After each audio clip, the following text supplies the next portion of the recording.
Hello friends, आप लोग कैसे हो? आशा करती हूँ कि आप लोग बहुत अच्छे होंगे।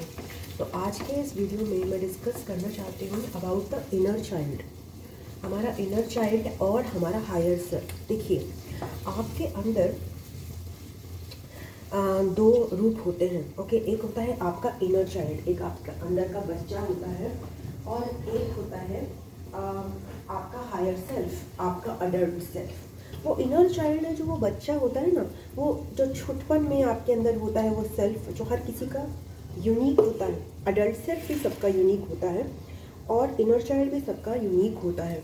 वो बच्चा जो है ना, जब दुनिया में आता है तो वो कुछ करने आता है, वो बहुत एक्साइटेड होता है, वो कुछ एक्सपीरियंसेस लेने आता है, उसके कुछ ड्रीम्स होते हैं, वो कुछ ना कुछ एक कॉन्ट्रैक्ट करके आता है। ओके, और विद टाइम क्या होता है, तभी बच्चा बहुत खुश होता है, तभी बच्चा बहुत एक्साइटेड होता है, उसको छोटी छोटी बातें अच्छी लगती हैं, क्योंकि अर्थ पे वो इसलिए नहीं आया है कि वो दुख झेले।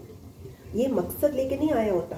वो मकसद जो लेके आया होता है, वो उसके कुछ डिज़ायर्स होते हैं, वो उसके कुछ ड्रीम्स होते हैं, वो उसको कुछ एक्सपीरियंसेस होते हैं जो वो करना चाहता था।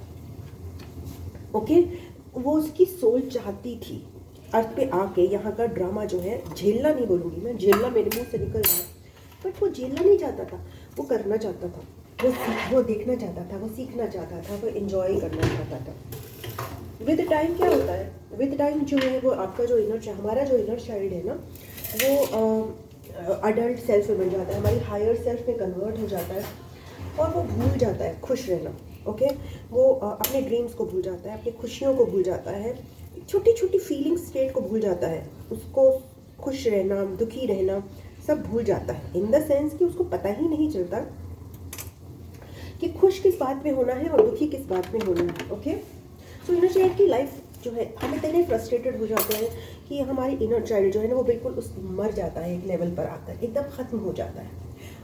इनर चाइल्ड रहता ही नहीं है, खुशी भी खत्म हो जाती है जब हमारा इनर चाइल्ड ही नहीं रहेगा। आप सोचिए, हमारे अंदर का बच्चा ही मर जाएगा। हमारे अंदर का बच्चा जो आया था इस दुनिया को देखने के लिए, अगर वही मर गया तो इस दुनिया में रहने का क्या ही मतलब बचता है। तब तो हम अंदर से खोखले हो जाते हैं। ओके, हम सारी चीज़ें कर रहे होते हैं, हमारी अडल्ट सेल्फ सब कुछ कर रही होती है, मगर हमारे के अंदर का बच्चा मरा हुआ होता है। इसलिए हमें किसी भी चीज़ में कोई इंटरेस्ट नहीं आता, क्योंकि हमारा इस दुनिया पे आने का मकसद या यहाँ के काम कृत्य करना नहीं था। हमारा दुनिया में आने का मकसद था कि हम दुनिया को जानने के लिए एक्साइटेड थे। हम यहाँ पे कोई चीज़ें ऐसी करने आए थे, लाइक अ स्मॉल किड, एक छोटा बच्चा, क्यूरोसिटी से आए थे हम जब यहाँ पर आए थे, मरे हुए नहीं आए थे जो हम, मगर क्योंकि हमारे अंदर का बच्चा समाज की वजह से, ओके, समाज जो है नई नई चीज़ें,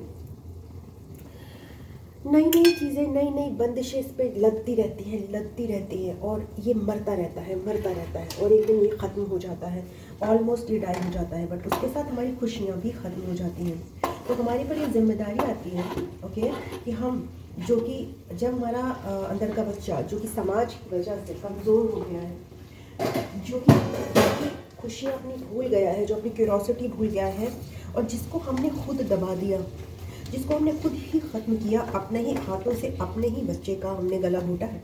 आप मानिए या ना मानिए, कोई भी अपने हाथों से अपने बच्चे का गला नहीं घोटना चाहता, मगर हम सब अपने ही हाथों से अपने ही अंदर के बच्चे का बार बार गला घोटते हैं,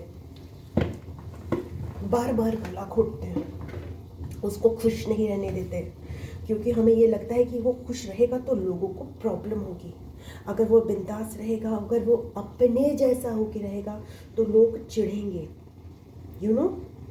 तो ये बहुत एक इतने दुख की बात है, इतने दुख की बात है कि वो इनर चाइल्ड जो हमारा इतना प्यारा था, जिसने भगवान ने भी जिसको इतने प्यार से भेजा था, वो अपने बारे में ऐसा सोचने लगता है।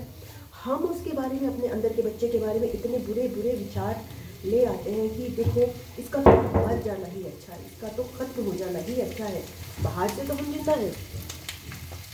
हमें ये लगता है कि हम जिंदा रह ही नहीं सकते, हम इस दुनिया में सर्वाइव कर ही नहीं सकते जब तक हम अपने अंदर के बच्चे को मार न दें। ओके, तो ये एक्सपीरियंस मैंने जो है किया था, ये लाइफ भर मेरा तो इनर चाइल्ड मरा हुआ ही था, मतलब लाइक मैंने तो बहुत पहले ही मार दिया था अपने इनर चाइल्ड को। नॉट बिकॉज उस समय तो जब हम बच्चे होते हैं ना, छोटे होते, तब हमारे पास कोई ज़्यादा पॉसिबिलिटीज़ नहीं होती हैं। हम फंसे हुए होते हैं, हमारी अडल्ट सेल्फ नहीं होती, हमारे अंदर का पेरेंट जागृत नहीं होता। जैसी सिचुएशन बनती है, जैसे हमारे कर्मा होते हैं, हम उसी के हिसाब से चलते रहते हैं।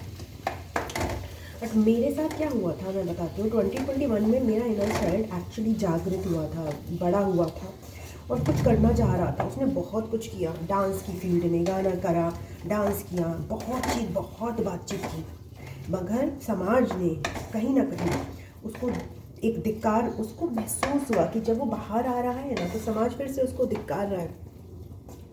मेरी अडल्ट सेल्फ में इतनी कैपेबिलिटी तब नहीं थी कि मैं अपने इनर चाइल्ड को संभाल सकूं। मैंने छोड़ दिया, मैंने उसको ख़त्म कर दिया था। 2023 में ही ख़त्म किया था। मैंने कैसे ख़त्म किया मैं बताती हूँ। मैंने अपने ही हाथों उसका गला घोटा था। उसकी बातें मुझे अच्छी नहीं लगती थी। जो मेरे अंदर का इनर चाइल्ड था, मेरे अंदर का बच्चा था, वो बहुत बिंदास था, बिंदास है एक्चुअली। उसकी बातें थी मस्त, उसकी बातें थी अनकन्वेंशनल, उसकी बातें थी समाज के रूल्स को तोड़ने वाली, उसकी बातें जो थी वो हर चीज़ को एक्सप्लोर करने वाली थी। जो मेरे अंदर का अडल्ट सेल्फ था वो समाज के साथ चला और उसने अपने इनर चाइल्ड का दामन छोड़ दिया। मैंने अपने सारे चैनल्स जिसमें 1.5 लाख फॉलोअर्स थे, हज़ारों फॉलोअर्स थे, सब ख़त्म कर दिए। एक नहीं, पता नहीं कितने यूट्यूब चैनल्स ख़त्म किए, कितने इंस्टाग्राम चैनल्स ख़त्म किए। इंस्टाग्राम चैनल में एक ख़त्म किया था जिसमें 1.5 लाख फॉलोअर्स था। तो मैं अपने इनर चाइल्ड के साथ, मैंने उसने जितनी भी मेहनत की थी, उसने जितना भी इंजॉय किया था, मुझे लगा था ये सब वेस्ट है। क्यों ही कर रहा है, क्यों ही खुश है ये, क्यों ही ये अपने मन की कर रहा है, क्योंकि अपने मन की नहीं करनी है, मन को दबाना होता है। ओके, तो मेरा इनर चाइल्ड मेरे बस के बाहर हो गया था, वो मेरी नहीं सुन रहा था। मैंने अब, क्योंकि मैं तो पेरेंट हूँ ना, क्योंकि मैं तो अडल्ट हूँ, मैं तो उसको दबा सकती हूँ, तो मैंने दबाया। ओके, मैं बहुत होपलेस हो गई थी कि इस इनर चाइल्ड की इस दुनिया में कोई जगह नहीं है। तो मैंने उसकी सारी आर्ट, सारी क्रिएटिविटी को नष्ट कर दिया, ख़त्म कर दिया, ये सोच कर कि मैं बहुत महान हूँ, मैं बहुत समझदार हूँ, मैं कुछ ऐसा करना चाहती थी जो बहुत पवित्र हो। और मुझे अपना इनर चाइल्ड अपवित्र लगता था, मुझे अपना इनर चाइल्ड बड़ा ही घृणित लगता था कि यार ये पागल है, ये पागल है। तो इस तरह से मैंने किया, और इसलिए नहीं किया कि मैं अपने इनर चाइल्ड से पूरी तरह से नफरत करती थी। एक रीज़न यहाँ पर ये भी था कि मैं अपने इनर चाइल्ड को कैसे अपने संभाल के रखूँ, ये मैं समझ नहीं पा रही थी। जैसे कि हम अपने अंदर के बच्चे को अपने, कभी कभी आपने देखा होगा माएँ जो हैं अपने बच्चों को छोड़ देती हैं। ओके, ऐसी माएँ जो कि शादी के बिना माँ बन जाती हैं। ओके, उसको समझ नहीं आता है कि वो उस बच्चे को कैसे पाले। तो क्या इस माँ की ये गलती है? ये नहीं, ये समाज की गलती है कहीं ना कहीं। उस समाज ने एक ऐसा रूल बनाया हुआ है कि आपसे कोई गलती हुई उसके बाद आपको इतना धिक्कार आ जाएगा कि आप उठ नहीं पाओगे, और जबकि वो गलती भी नहीं है, क्योंकि शादी भी जो एक समाज का बंधन है, वो समाज ने बनाया है। ओके, वो कोई ऐसा बंधन नहीं है जो भगवान ने बनाया है। तो समाज ही अपने तरह के बंधन बनाता है, और उसी बंधनों के अंतर्गत आपको ख़त्म कर देता है। आपकी आत्मा को ख़त्म करने का जो मकसद होता है वो समाज पूरा करता है भली भांति, उसमें वो कहीं भी पीछे नहीं छूटता। दिक्कत तब आती है जब हम खुद समाज बन जाते हैं अपने लिए। हम खुद समाज बन जाते हैं, हम अपने अंदर के बच्चे का गला घोटते रहते हैं, उसकी इच्छाओं का, उसकी यूनिकनेस को बार बार, उसकी यूनिकनेस को जो उसको अलग, दूसरों से अलग बनाती है, उसको हम उसकी कमज़ोरी बना देते हैं। ओके, जो भी डिफरेंसेस उसके और दूसरों के बीच में है उनको अप्रिशिएट नहीं करते, उसको ये नहीं देखते कि ये उसके टैलेंट्स हैं, ये उसको भगवान ने दिए हुए हैं ताकि वो दुनिया में कुछ अलग अपनी लाइफ को बना सके, अपनी लाइफ को अलग से खूबसूरत वे में दुनिया को दिखा सके। हम ये नहीं सोचते, हम ये सोचते हैं कि सारी जितनी भी डिफरेंसेस हमारे इनर चाइल्ड में हैं सब घृणित हैं, सब डिस्गस्टिंग है। ओके, वो लायक नहीं है कि हमारे इनर चाइल्ड इस लायक नहीं है कि वो दुनिया में अपने डिफरेंस को लेकर आगे बढ़ सके। उसको दुनिया में ही रमना है, दुनिया के जैसा ही बनना है। तो वो कितनी भी क्वालिटीज़ उसको भगवान ने दी हो, हम उसकी क्वालिटीज़ को कहीं से भी नहीं मानते हैं। उसके डिफरेंसेस को हम मान लेते हैं उसका सबसे बड़ा पाप।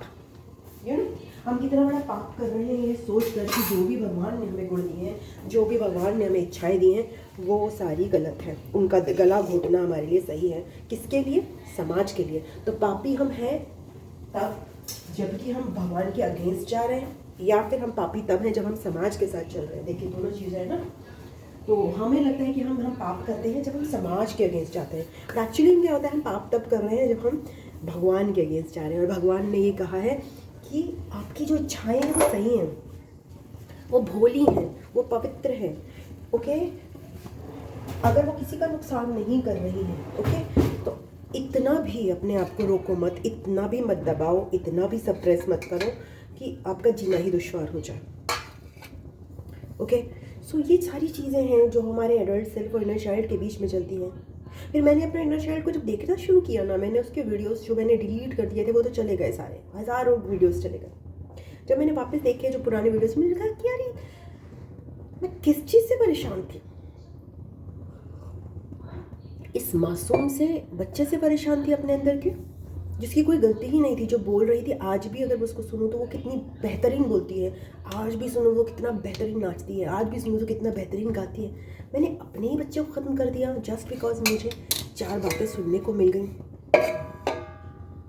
मुझे अपने पे ग्लानि होती है, अपने पे गिल्ट होता है, डेफिनेटली होता है। मुझे एक पुराना गिल्ट रहता है कि यार मैंने ऐसा नहीं किया होता। हर पेरेंट को लगता है ना, जब वो अपने बच्चों की इच्छाओं का गला घोटता है, उनके ड्रीम्स का गला घोटता है, उसके सपनों का गला घोटता है समाज के सामने स्वीकृति पाने के लिए। ऐसा ही मुझे भी लगा। मैंने अपने बच्चों के साथ ऐसा नहीं किया कभी, उनको मैं खुली छूट देती हूँ, बट मैं खुद के साथ करती रही। हम सब लोग खुद के साथ करते हैं, ओके। बच्चों के साथ करती थी हमारी पहली वाली जनरेशन, ओके। बट अगर अपने बच्चे के साथ भी किया है तो तभी भी आप उसको सुधार सकते हो। अपनी ड्रीम्स, अपनी इच्छाएं, सबका गला घोट के जीना भी कोई जीना है क्या? तो इनर चाइल्ड और जो हायर सेल्फ की जंग है, ओके, वो बहुत इंपॉर्टेंट है। ये जंग नहीं होनी चाहिए, ये सपोर्ट सिस्टम होना चाहिए। हमारे अंदर का पेरेंट हमारे अंदर के बच्चों के लिए खड़ा होना चाहिए, दर प्रतिदर, हर समय प्रत्यंतर खड़ा होना चाहिए, ओके। सुनना चाहिए कि ये क्या कहना चाहता है, ये क्या फील कर रहा है, इसको कौन हर्ट कर रहा है, इसके साथ खड़ा रहना है ना। किसी को इसका दिल दुखा दे, ऐसा नहीं होना चाहिए। और हमें उसका साथ देना ही देना पड़ेगा, हमें उसके साथ सपोर्ट सिस्टम में खड़ा होना ही पड़ेगा। हम सह नहीं सकते, हमारे में इतनी पावर है कि हम किसी को भी उसको हर्ट ना करने दें, क्योंकि वो भगवान का रूप है। तो अपने अंदर के भगवान के रूप को पहचानना हमारे लिए बहुत बहुत ज़रूरी है। अपने अंदर के रूप को धिक्कारना, उसको नेगेटिविटी से देखना, उसको शर्म से देखना, ये पाप है। चल।